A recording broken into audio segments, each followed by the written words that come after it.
मित्रों, साथियों, आपका सादर अभिवादन। मैं मध्य प्रदेश गर्जना से अनिल सारस्वत। सबसे पहले मैं आपको राम मंदिर के शिलान्यास की हार्दिक बधाई देता हूं। वर्षों पुराना हमारा यह सपना पूरा हुआ। अब सरकार को देश एवं आमजन के हित में एकाग्रचित्त होकर कार्य करना चाहिए।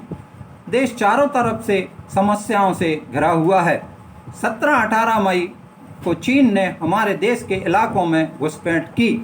प्रधानमंत्री ने 19 जून को इससे इनकार करते हुए कहा कि हमारी सीमा में कोई नहीं घुसा और किसी के कब्जे में कोई पोस्ट नहीं है।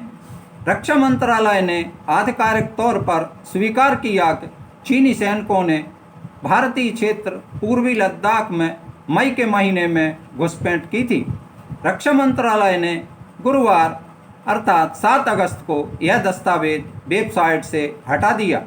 समाचार पत्रों के माध्यम से यह जानकारी मिल रही है कि चीन LAC पर निरंतर अपनी फौज का जमावड़ा करता जा रहा है। जब रक्षा मंत्रालय स्वीकार कर रहा है कि चीन ने सीमा में प्रवेश किया है, तो वह क्या कारण था कि 19 जून को सर्वदलीय बैठक के बाद प्रधानमंत्री ने यह तथ्य स्वीकार न करते हुए इसके उलट ही बयान दिया।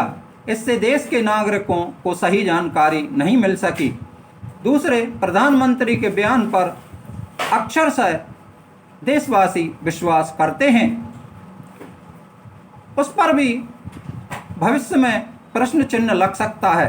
फिलहाल हमारे पड़ोसी देश भी भारत के विरोध में एकत्रित हो गए हैं। यह अत्यंत चिंतनीय बिंदु है। आखिरकार कैसी नीतियों पर चल रही है सरकार, जिससे उत्थान के विपरीत परिणाम आ रहे हैं। देखिए प्रधानमंत्री का यह वीडियो। न वहां कोई हमारी सीमा में घुस आया है, न ही कोई घुसा हुआ है, न ही हमारी कोई पोस्ट किसी दूसरे के कब्जे में है। इतना तो सोचना ही होगा कि पिछले 6 वर्ष से पूर्व भी देश की गतिविधियां संचालित हो रही थीं। वह भी तो देश और आमजन के हित में निरंतर विकास कर रही थीं। उन्होंने भी देश को विश्व स्तर पर ऊंचाइयां दी।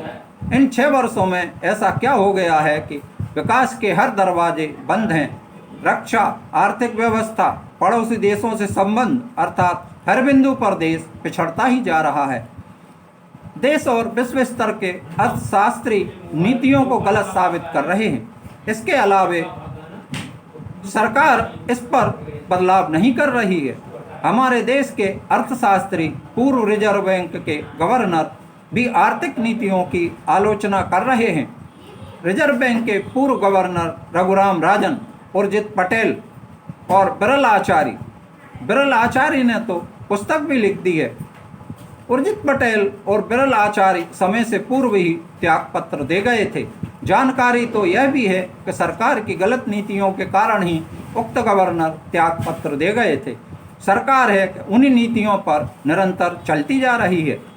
बड़ा मुद्दा देश के आर्थिक संकट का है। सकल घरेलू उत्पाद अर्थात GDP में गिरावट के बाद बढ़ती महंगाई दर भी सरकार के लिए तो मुश्किल बन ही गई है। इसके साथ ही आमजन को तो अत्यधिक परेशानी हो रही है, जो भविष्य में और भी होगी और भी बढ़ेंगी।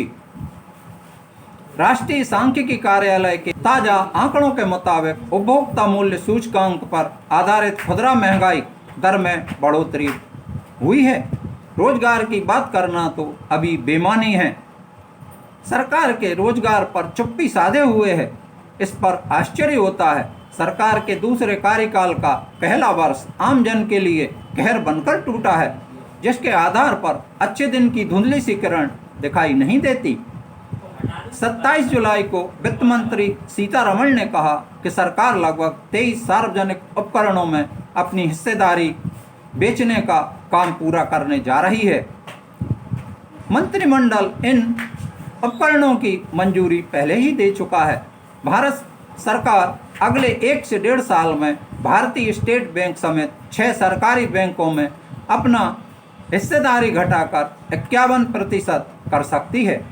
हमारा जब संविधान बना तो निर्माताओं को यह स्थितियां उत्पन्न होंगी जिनका समाधान संविधान में नहीं होगा। कई विषय ऐसे हैं जिन पर संविधान मौन है। हम वर्तमान परिस्थितियों को ही ले लें। वर्तमान सरकार देश की संपत्तियां निजी हाथों में बेचने जा रही है। सरकार को यह अधिकार प्राप्त है। सवाल यह उत्पन्न होता है कि गत सरकारों ने इन संस्थाओं को स्थापित किया, देश हित में उनकी भी तो कुछ सोच रही होगी।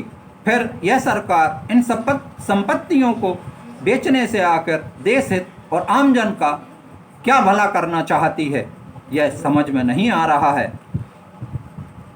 सवाल यह भी है कि निरंतर रोजगार कम होते जा रहे हैं। सरकार निजी कंपनियों को सार्वजनिक उपक्रम के हाथों बेचने जा रही है, जिससे निश्चित है रोजगार की परेशानी और दिक्कतें तो आएंगी ही।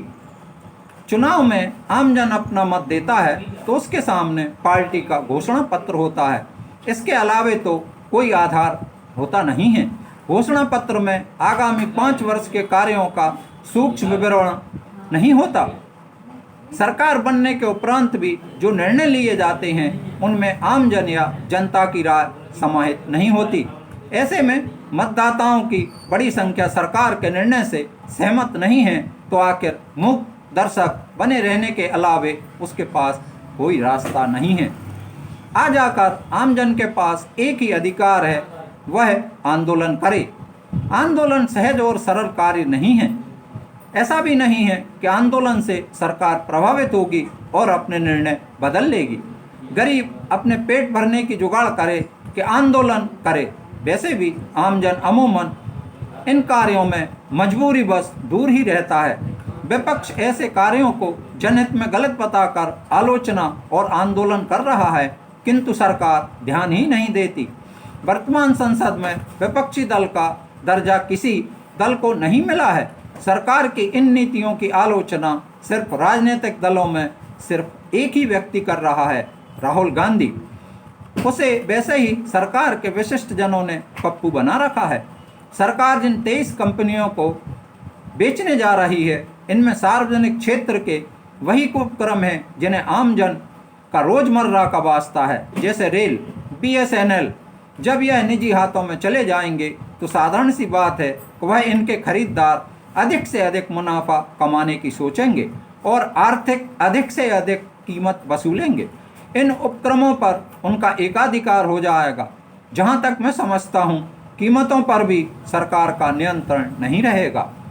उस स्थिति में आमजन किस प्रकार इन सेवाओं का उपभोग कर पाएगा, यह विचारणीय है।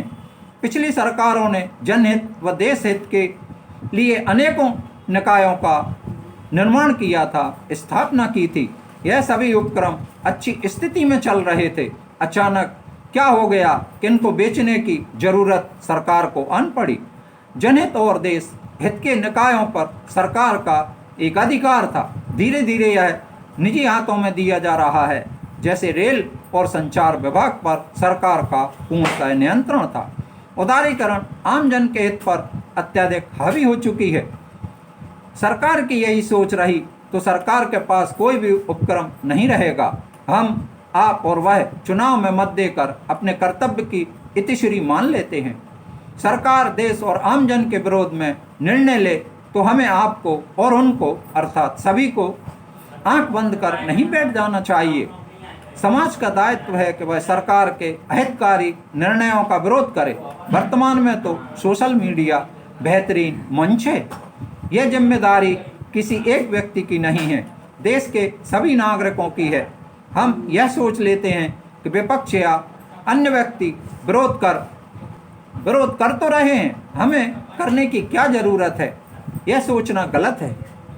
देश के हित के बारे में सोचना और कार्य रूप में लाना हमारी भी पहली जिम्मेदारी है। यह सोच लेने से बात नहीं बनेगी कि शहीद तो पैदा हो किंतु पड़ोसी के घर। स्वतंत्रता आंदोलन में यही सोच रही होती तो देश आज भी आज़ाद नहीं हुआ होता। सरकार के निर्णयों पर नज़र रखना अति आवश्यक है।